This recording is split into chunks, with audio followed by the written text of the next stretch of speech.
Hey Maggie, hey, sorry I didn't get your email last week. I'm going to go ahead and just send this to you anyway to help you with this problem that you sent me with, this special products problem.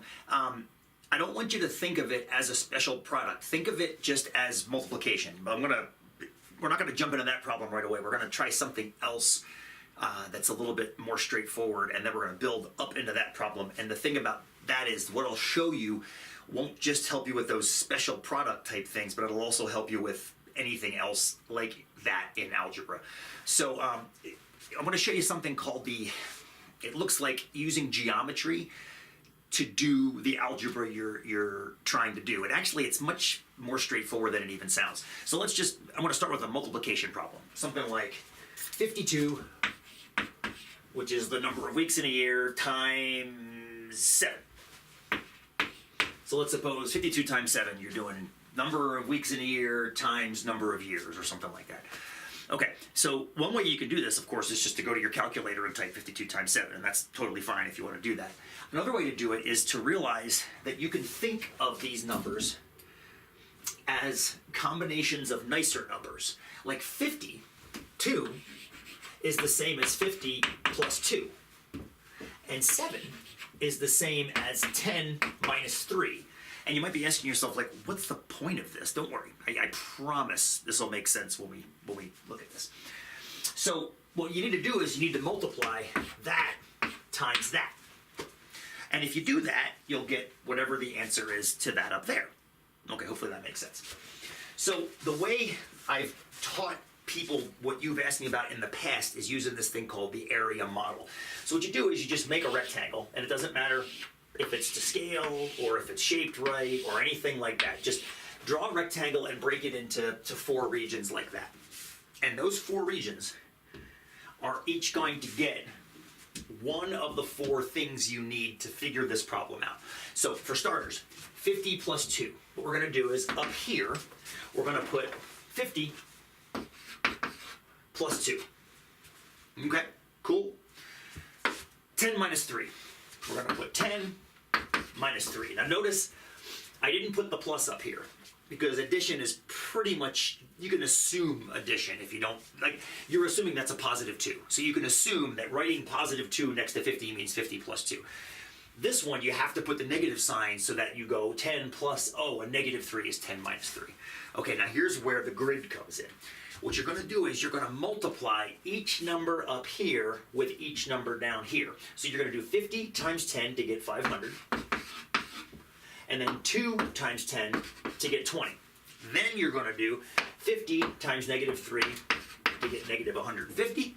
And 2 times negative 3 to get negative 6. And then to get the answer of that problem, you just add up all 4 of those things. All 4 of those things added together is equal to what 52 times 7 is. So to get this one, we would do 500 plus 20 minus 150 minus 6. So that's 350 plus 14 is 350 plus 14, right? 364.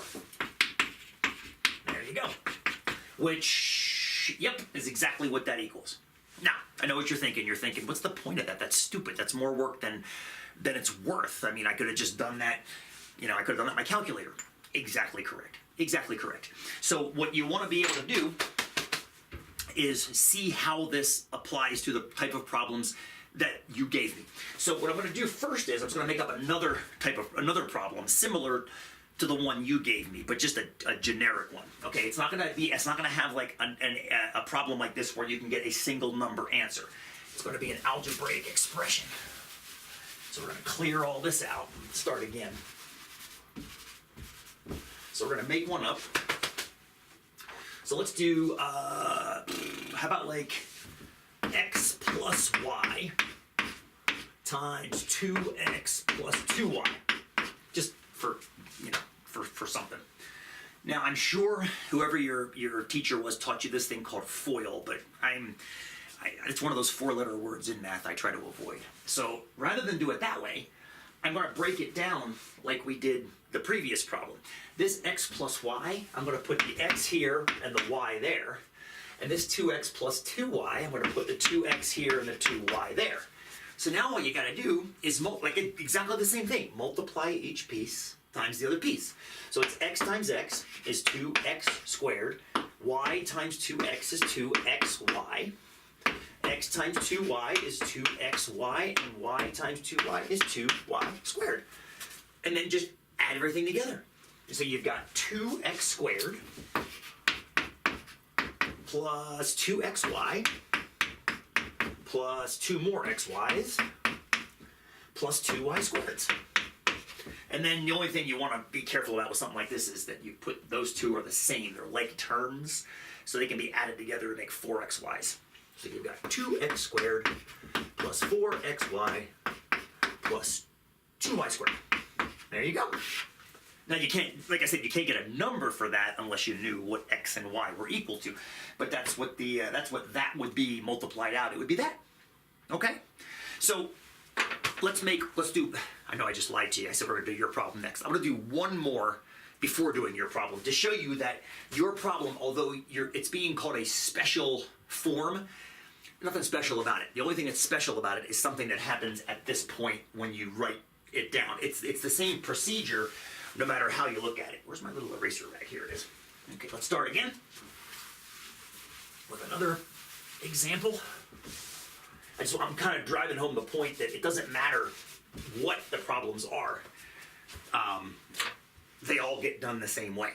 Okay, so let's do something like this. Let's do like 2 minus x times z plus 3y. That's about as bad as it can be, I think. 2 minus x. So you're going to put 2, and then an opposite of x there, and then a z plus a 3y. And then just start multiplying and finding those 4 little pieces. 2z minus xz. 2 times 3 times y is 6y. Negative 3xy. And there's nothing special about the order I'm putting these variables in. I go in alphabetical order when I have a choice. xz, you could go zx, you could put yx there. And then you just add them all together. So it's 2z plus a negative xz, which is just minus xz, plus 6y minus 3xy. Now, what you might be noticing as you're looking at these, no like terms there. What you might be noticing as you're looking at these, though, is you might be noticing that if you learned FOIL, F-O-I-L, you get the exact same pieces by, boom, boom, boom. Sorry, I lost track. Boom, boom, boom, boom. You get the exact same pieces. You might not get them in the same order as I'm getting them.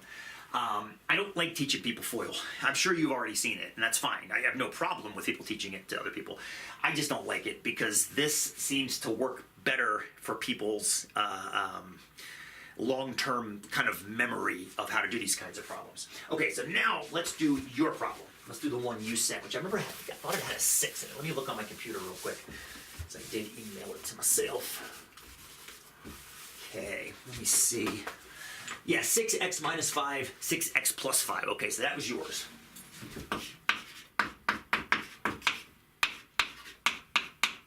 Now, please take a look and realize it looks the same as everything else we've done today. But all you got to do, 6x minus 5, 6x, that's an x, plus 5. And then, same exact way.